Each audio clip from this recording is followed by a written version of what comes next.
नावं काढू नको तांदळाचे, केले मोदक लाल गव्हाचे.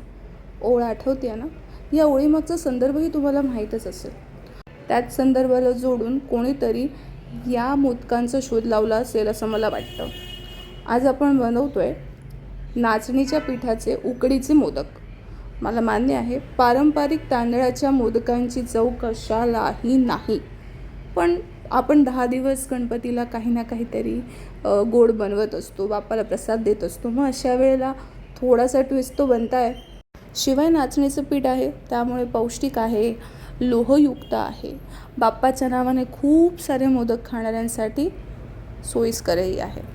पारंपरिक पद्धतीने मी सारण बनवून घेतलं आहे नेहमीप्रमाणे. आता आपण उकड कशी काढायची ते बघूया.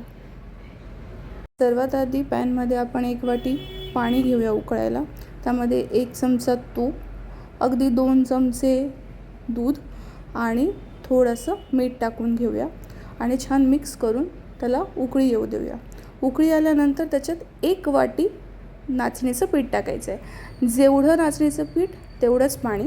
छान मिक्स करून घ्यायचं आहे आणि 10 मिनटं त्याच्यावरती झाकण ठेवून द्यायचं. गॅस बंद करून टाकायचं आहे. 10 मिनटानंतर हे पीठ जे आहे ते आपण परातीत काढून घेऊया आणि त्याचा छान गोळा बनवून घेऊया, जसं आपण तांदळाच्या पिठाचा गोळा बनवून घेतो.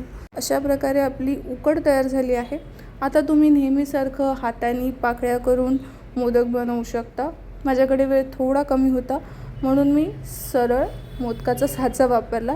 खरं सांगू तर मला तेवढी काही अगदी सुबक मोदक जमत नाहीत, म्हणून मी प्रयत्न केला पण तो तुम्हाला दाखवत नाही आहे. तर आपण साच्यामध्ये मोदक काढून घेऊया. नाचणीचं पीठ हे कॅल्शियम वाढवण्यासाठी आपल्याला मदत करतं. फायबरचा खूप छान स्रोत आहे. शिवाय नाचणी आणि गूळ या दोघांमुळे हिमोग्लोबिनची पातळी वाढण्यामध्ये मदत होते. नाचणीच्या पिठाचा ग्लायकेमिक इंडेक्स हा तांदळाच्या पिठाच्या ग्लायकेमिक इंडेक्सपेक्षा कमी आहे. त्यामुळे जर कोणाला मधुमेह असेल तर तेही हे मोदक 1-2 जास्त खाऊ शकतात. सगळे मोदक तयार झाल्यानंतर नेहमीच्या पद्धतीने आपण ह्याला 10 मिनटं वाफवून घेणार आहोत. वाफवून झाल्यानंतर लगेच न काढता थंड होऊ देणार आहोत, जेणेकरून ते तुटणार नाहीत. मिठाईच्या दुकानात ते चॉकलेट मोदक मिळतात ना, अगदी तसे दिसत आहेत. कापूनही बघूया. आतूनही छान शिजले आहेत आणि नेहमीसारखं तूप टाकून एन्जॉय करूया.